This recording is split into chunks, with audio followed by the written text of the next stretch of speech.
Ladies and gentlemen, here's Bill Burr. You can't see him, you're blind?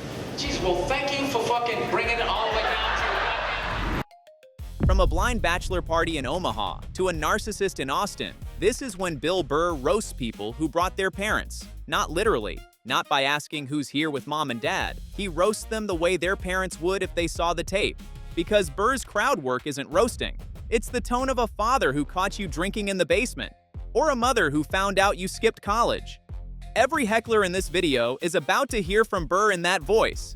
All right, okay, thank you, Jesus Christ. Give out some free tickets, everybody shows up, huh?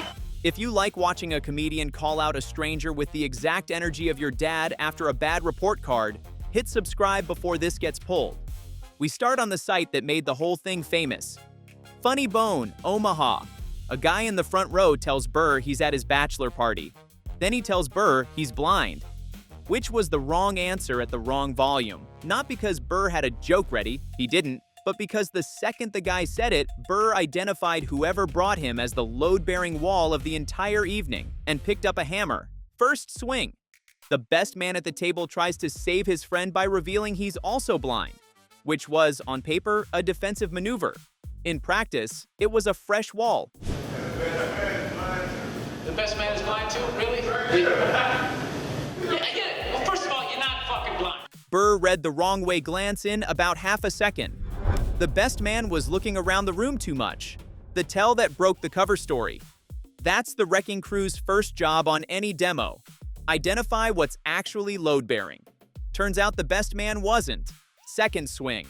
Someone at the table produces a white cane as physical evidence that the whole party actually is blind. Burr does not take this as vindication. Instead, he confesses the entire play out loud to the crowd. Most comics would have just fucking left it after you said I'm blind and said sorry, and I literally delved into it to the point that somebody at the table just said, "This is my cane right here." That's the moment the room realized what they'd walked into. Burr doesn't walk away from a demo halfway through. Most comics would have apologized after the first reveal and moved on. Burr kept swinging until someone had to produce physical evidence.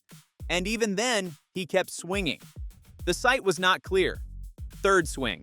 Burr scans the rest of the room and notices a woman covering her mouth in horror at what he's saying, which is the exact wrong facial expression to make while Bill Burr is looking around the site for anything still standing. I can't see. You proved it to me. You're blind.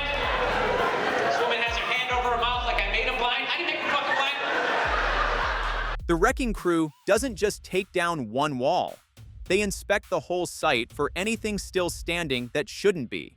Burr identified a bystander reacting wrong. The bachelor party could handle it. Their friend could handle it.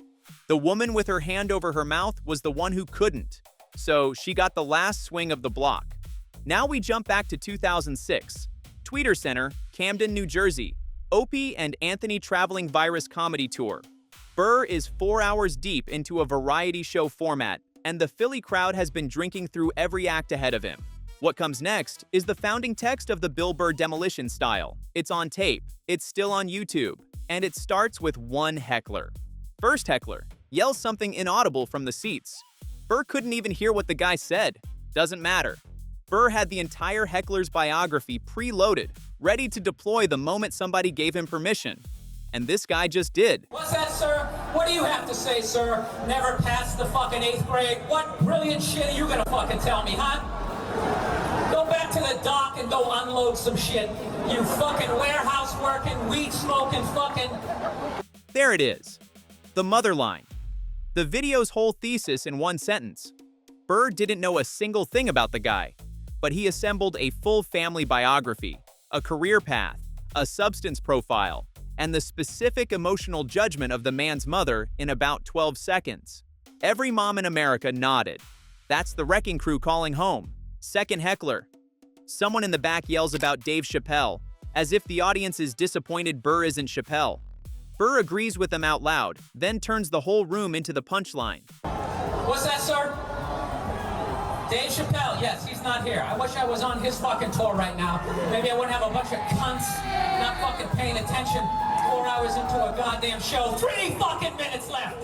That's the whole crowd sledgehammered in one sentence. Burr admitted he'd rather be on the other tour and used the room's own dream comparison to insult them. That's a specific kind of demo.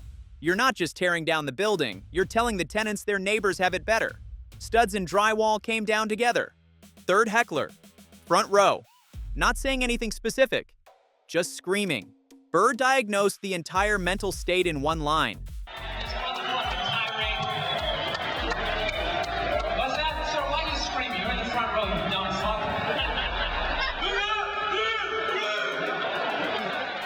Front row. Dumb fuck. Burr correctly identified that the closer you sit to the stage, the less you need to yell to be heard. The screaming guy failed to grasp acoustics or his seat purchase. Both failures got noted from the same corner of the site. Wall down. Fourth swing of the block. A production crew member, E-Rock, the tour's own producer, pulls out a camera to photograph the meltdown. Burr broke mid-rant to note the paparazzi. Look at this. What are you taking a picture of, E-Rock, huh? This is the most, I'm saying all the shit I wanted to say for 14 minutes. This right here is the theme of my set, a broken mic stand. 3 motherfucking minutes left. The crew wasn't safe either. Burr's demolition permit doesn't distinguish between audience and staff. If you're on site, drawing his attention, you're a wall. E-Rock learned that from behind his own camera. The Philly rant is what every Burr crowd work moment is measured against because everyone got demolished. Everyone in the room.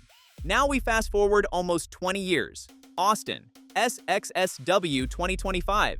Burr is doing his podcast live in a completely new political climate. The Philly rant was 2006. This is 2025. The demolition philosophy has not evolved. It has been formalized. Burr is now a fully credentialed wrecking crew with a specific angle on federal enforcement. First up, someone yells something unintelligible before Burr has even started the set. Burr identified the noise, mocked its acoustics, and turned it into a federal enforcement bit in about 4 seconds. What was that the original cell phone from 1990? What in the fuck was that? All right, this must be Trump's new America. I must have said a word I'm not supposed to say. That was my first warning before ICE comes in here. 20 seconds of stage time. 3 separate demolitions. The heckler's noise. The 1990 ringtone. And the ice warning bit that turned the whole moment into a political sledgehammer. This is the difference between 2006 Burr and 2025 Burr. Same demolition instinct, wider range. The site got hit 3 times before he'd even started. Middle of the set. A woman in the crowd makes a loud, unusual trilling sound. Burr stops what he's doing. He thinks it's a foreign phrase. He apologizes for not knowing the language. And then he finds out it's not a language. It's her laugh. Oh my God, that's somebody's laugh. That's not a... Is that somebody's laugh? Oh my God, I thought that was like... Oh, it's agreement. Oh, all right. Well, just, okay. All right, I didn't know. Okay, I learned something. Burr had assumed the sound was a foreign expression of enthusiasm, a generous assumption. When he learned it was just how the woman laughed, his tone shifted from apologetic to diagnostic. Because in his ring, once you make yourself noticeable enough that the comedian has to check what country you're from, the crew is on site. The permits are pulled. The woman kept drawing attention. Burr, having done the diligence, formalized the diagnosis and named it in front of the whole room. Not about her, to her. We found the narcissist! Oh my God, it happened! There we go. Now I'll do my whole show and just bounce it off that person and then send it over this way. The clinical term, in front of the room, addressed at a specific woman. And then he offered to do his entire remaining set as a personalized roast bounced off her, which was the moment she should have stopped drawing attention. She did not. That's how a site becomes a demolition zone. Now the volume block, October 2019, Dynasty Typewriter, Los Angeles. Burr is doing his podcast live and the crowd is chatty. What follows is the wrecking crew running a full work week. Multiple small demos in the same room, in the same set. Some hecklers came back 3 times. Burr obliged 3 times. First heckler.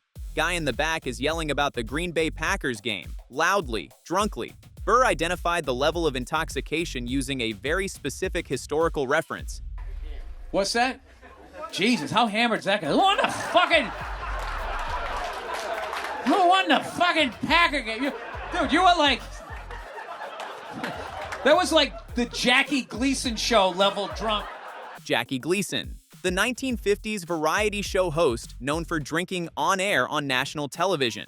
Burr's specificity is what makes the roast land. He could have said drunk, hammered, wasted. He picked a mid-century reference nobody else on the card would have made. That's a foreman's swing. Same drunk guy comes back. Burr had been trying to record his podcast. The guy shouted a Packers score update mid-episode. Look at spoiler alert, Packers won, and then the fucking podcast stops. Oh, maybe I'm doing a capital letter. Maybe I don't need to do that. How about that? There it is. There it is. Spoiler alert. Burr correctly identified that yelling spoilers in a public setting is the kind of behavior that ends in a physical altercation. He also correctly identified that his podcast recording had been interrupted for a football score. The crew responded by scheduling additional demolition for that specific customer throughout the night. Different heckler. A woman randomly yells, "ow," in the middle of a bit about women. Burr does not accept this as spontaneous audience contribution. I don't remember the fucking point of this, but now I'll just continue to tell the stories. All right, here's one for you. They always eat, right now, this is a big time right now for women, right? It's a big time for me, yeah, a big time, right? I don't know why you had to do the Joan Jett. Ow! Joan Jett, the rock musician. Burr correctly identified the specific vintage of celebratory yell the woman was performing. She wasn't spontaneous. She was doing a bit. Burr named the source, called out the bit, and moved on. Nobody was safe from historical citations. Late in the show, someone asks Burr how much time he's done, which was the kind of question Burr does not typically get asked mid-set. The drug addict thing, I have not. You know what? How much does it annoy you guys when I do the podcast and I never get back to the thing? You're like, fuck, you left me hanging. That has to be a new segment. That's a heckler asking a stage manager's question. Burr took it as a personal accountability audit and turned it into a self-diagnosis about his own podcast tangents. The audience got a call-out. Burr got a self-aware rapper on his own habit, and the whole exchange became a new segment name in one sentence. Even the meta-audit was a demolition. But if you want the definitive Burr moment, the one that answers what happens when the target actually tries to apologize mid-demo, you have to go back to Austin. Back to the trill laugh woman. Back to about 30 seconds after Burr named her the narcissist. The woman apologized. It was probably a real apology. It didn't matter, because Burr's demolition permits don't accept post-hit apologies. Once the wrecking crew is on site, the demolition is happening. The only question left is whether the target is going to make it worse by trying to negotiate with the wall while it's coming down. I'll do my whole show and just bounce it off that person and then send it over this way. Jesus Christ, you're not sorry. You're not sorry. You're not even remote sorry. You don't even know what sorry feels like. You don't feel feelings. The apology made it worse. Not because Burr hates apologies, he doesn't. Because the apology was a negotiation.